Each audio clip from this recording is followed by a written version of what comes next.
Ms. Shobana Kamineni, who's the Executive Vice Chairperson of Apollo Hospitals Enterprise Limited and a member of his founding family. Ms. Kamineni, thank you for joining us here on Republic TV this evening. We broke the news this evening of Apollo Hospitals, which will be among the first Indian private hospitals to begin the COVID immunization program in the third phase. Tell our viewers a little bit more about the back-end work that's undertaken to make this happen. I think that the vaccine makers probably think we're the most annoying group. We've been after them for the last 8 months, saying that the day that the private, you're allowed, you have to be able to give it to us. And we showed our intent. Today we're the largest private vaccinator. We've done 500,000 vaccines so far. Of course, it's just a drop in the ocean. We claim, that that's nothing for what India needs and what India has done. But I do want to say that our heart is in it, and we're there. We have the first lot stocked and ready. And of course, people, much as we'd like anyone to be able to walk in, that's not reality. You need to register. The first lot for above 18 is you have to register on COVID, and we have to work with the state government and open up state by state. So I don't think it will be as fast and furious as we require, but hopefully it will be smooth and it will keep ramping up. Yeah.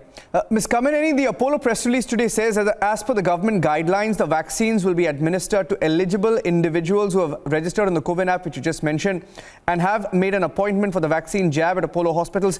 Can you tell our viewers through how this will work? Because, we've been receiving so many questions from people. They've been able to register. They haven't been able to get an appointment.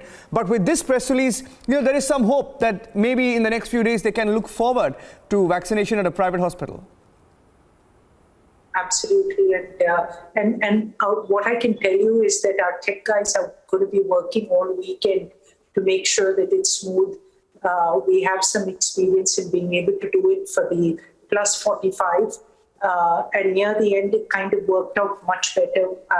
We believe that we can make this happen much faster, and there's some centers of ours, hospitals that even did 2,000 in a day. So I think we can probably get up to that figure quite easily and go even further.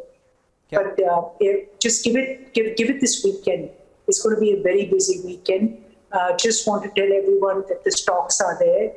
And the next thing is that I might be a little out of this turn in saying this. But one of the things that Apollo took a call on is that there is a lot of confusion about people that require the second jab.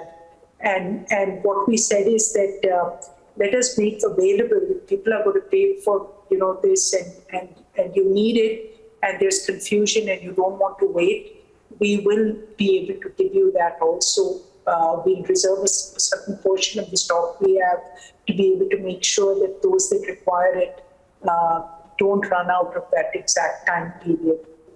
Yeah, if I heard you correctly there. And by the way, we have both. Sorry, go ahead. Complete your point.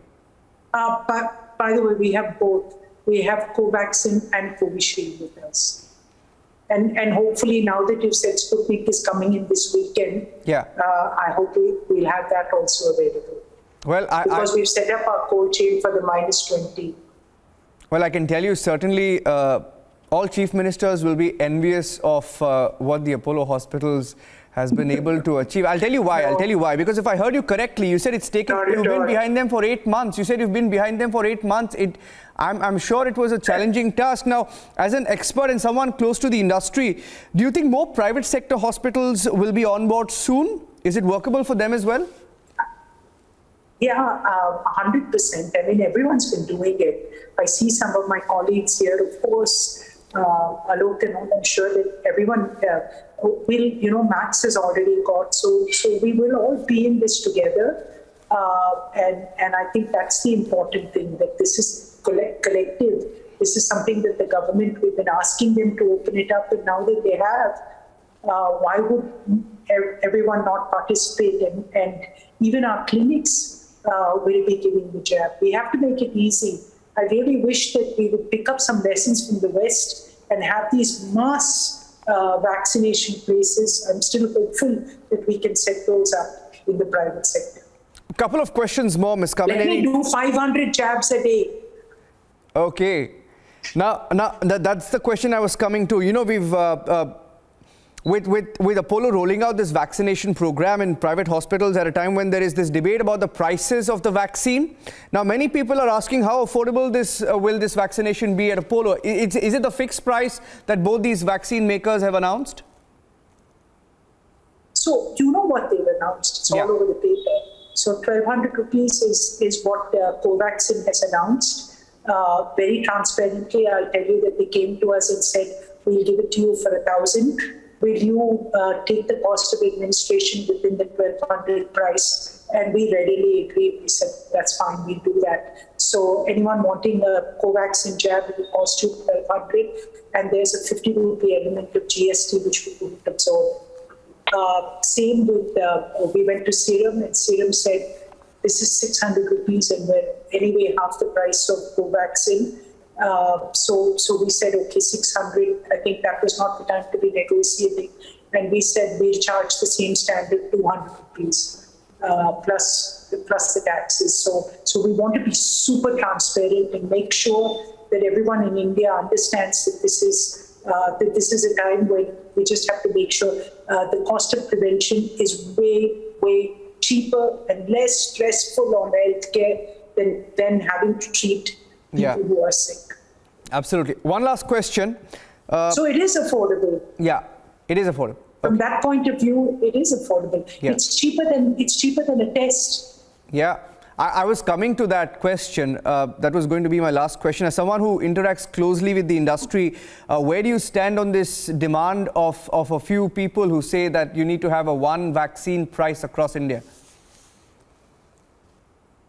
Is it feasible? Yeah, I think that if the government steps in and spends a lot of money, but I can tell you that there were so many people that came into Apollo for that 250 rupee jab, and they were surprised. They said, when we can afford it, and this is going to protect us, we don't mind paying for this. So as long as, we can get supply, for me, I think the critical issue today to be debated is how soon can we get 500 million people vaccinated? That is the one and only thing. Remove all other impediments. Yeah. Shobana, CSR of companies can subsidize it. We can find other methods, but let's just get it out there. Okay, one short question. I remember reading out that press release which also mentioned that you've also signed up for several corporates. You will be helping them in vaccinating their employees. How many companies roughly will you be helping out with? If we get access to it, there are at least 400, 500 companies that we're actively engaged with. And these are large that talk about, please vaccinate all the frontline, the people who deliver things to you, the people who are driving your cabs. These are the people who are actually making important things for India to keep the economy going. So I think it's an important role to be able to vaccinate them to make sure this economy keeps ticking. Thank you for speaking to Republic TV this evening, Shobana Kamineni. Thank you. Thank you. Appreciate Thank you very much. Thank you.